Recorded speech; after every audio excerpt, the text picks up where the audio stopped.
I have played over 80 hours of Where Winds Meet, and I absolutely love it. But along the way, I have made some massive mistakes. So today, I'm breaking down the most important things you need to know before creating your character and starting your journey. After about 5 to 10 minutes of playing, you'll run into this NPC. This man has probably the worst haircut in ancient Chinese history, but if you somehow miss him, he'll be right here on the map with a little birdie icon. Do not skip this guy. This is hands down the most important NPC for your first 30 to 40 hours of game time. Let me break down why. When you first talk to him, he will give you a choice between weapons. The fan for healing, the dual-wield blades that allow you to fly through the sky like a ninja. It will give you the glaive, a tanking / brawling weapon, and an umbrella. This is primarily used for ranged DPS.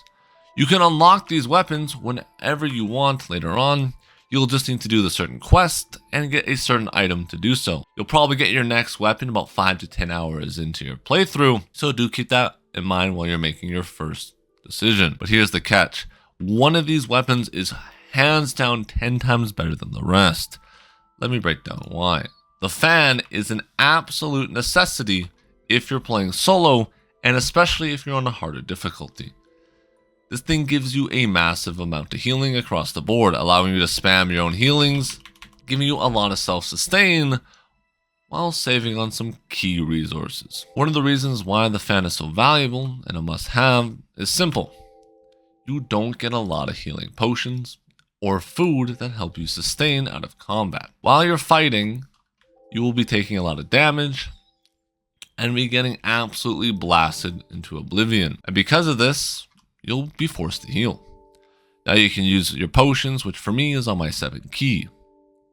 But the thing is, once again, these are so rare that I only save these for boss fights. When I started playing, I used them all the time when I was questing and leveling, and eventually I ran out.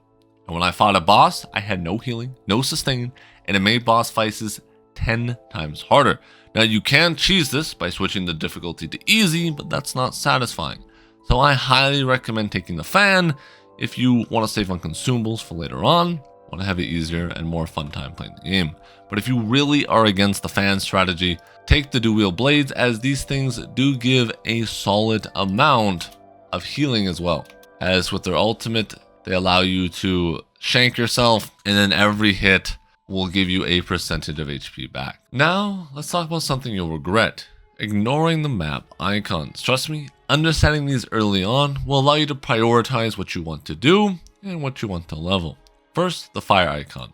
This will unlock the entire map. So you want to grab these as soon as you get to a new zone, and they're always visible even in a zone that you've not discovered. So if I wanted to go to this new zone, I would immediately rush it to the fire so I can see exactly what I'm dealing with. Next up are these rocks. These rocks are your bonfire or your sites of grace from Elden Ring. Grab these whenever you can, as this will allow you to fast travel across the map. After that, we have these little hat icons. These are massive stories. Only do these if you have 1 to 2 hours that you can spend doing an entire side quest. This will come packed with a boss fight and an entire story, allowing you to get fully immersed, so I highly recommend doing this in one session. Now you'll have these little outposts that are scattered across the map.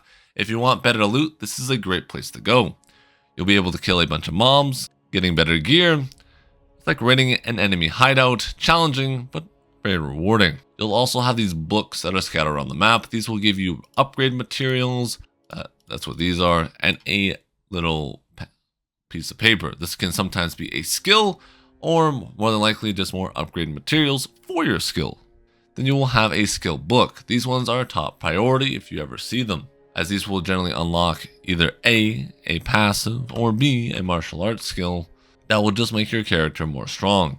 Some of these martial arts skills are extremely useful. I'll be going over which ones you definitely need so you don't accidentally skip the most important ability for your playthrough.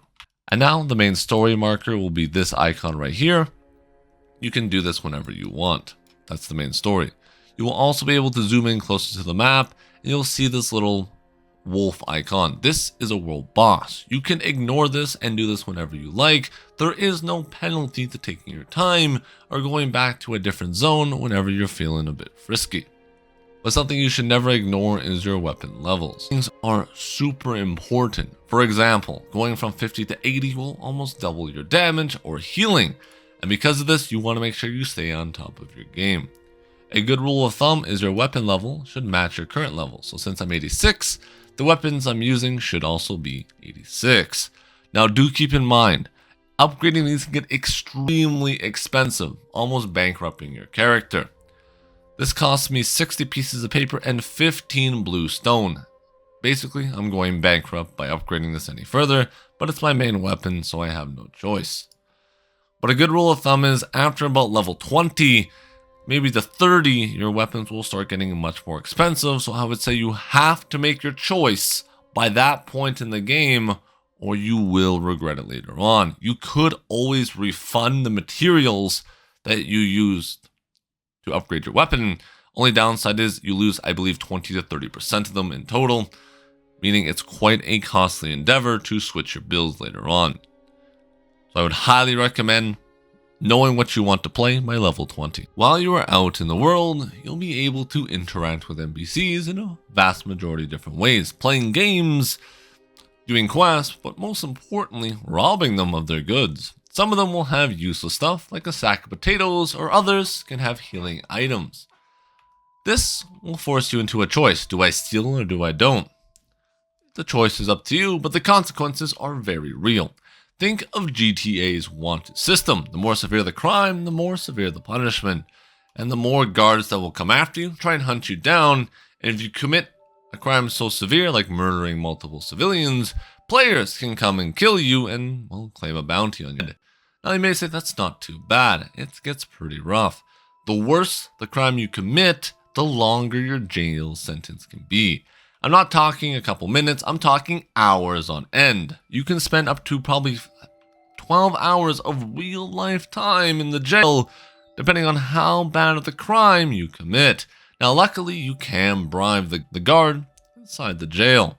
So if you have some money on you, just quickly bribe that guy. And because of this reason, I always recommend at least saving $10,000 on you, no matter what, just in case you wrongly hit somebody, accidentally steal something, or an NPC, yes, can falsely accuse you of doing a crime. And because of this, no matter what, always have $10,000 so you can bribe the guard, so you're not locked in jail for multiple hours and unable to play the game. While you're doing the main story quest, you'll come to this area. You'll see two guys on a horse, kill them, and take one of the horses. This will give you your first mount of the game, allowing you to summon him whenever you want and ride valiantly across the landscape. But there's some more important things we have to do while we're here. One of them being breaking this rock. You'll see a stone and hole in the ground right here.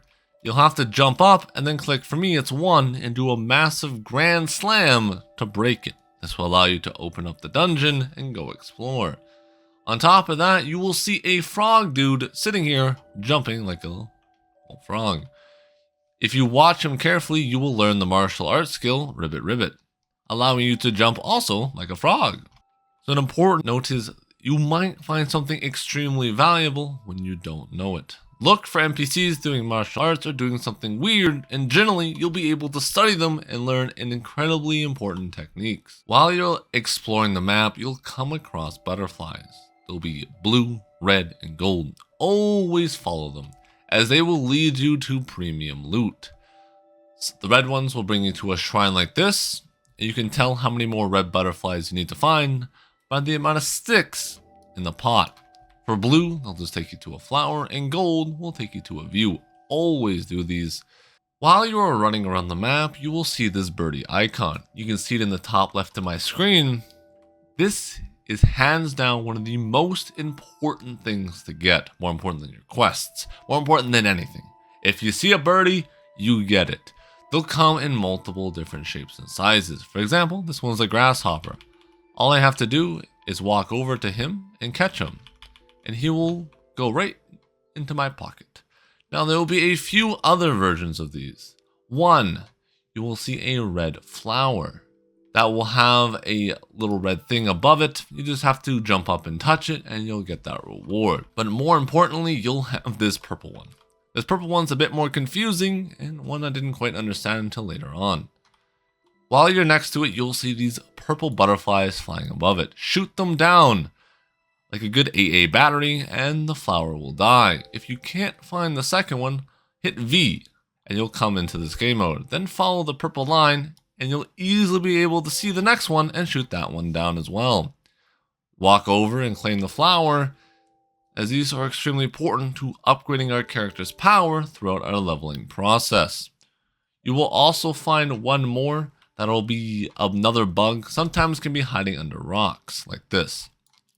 You'll be able to see the map icon, and you'll be able to see a bit of a sound icon too. That's how you'll know there's a sneaky bug under the rock. All you have to do is walk up and hit it, and then hunt the bug down, the FBI's most wanted list. Once you meet the bear here, study it, learn its ways, how to become an absolute beast on the battlefield. Once you're dealt with the bear and you finally kill him, there'll be a beehive on this tree. Shoot it down with a fire arrow. Send it ablaze. You'll get another birdie icon. Come back to our vendor. He has some interesting stuff for us. He'll be able to upgrade us with the materials we've been collecting throughout the map. Eggs, flowers, grasshoppers, he'll take anything. He might even be a little freaky, I don't know, I'm not here to judge. I'm just here to get stronger.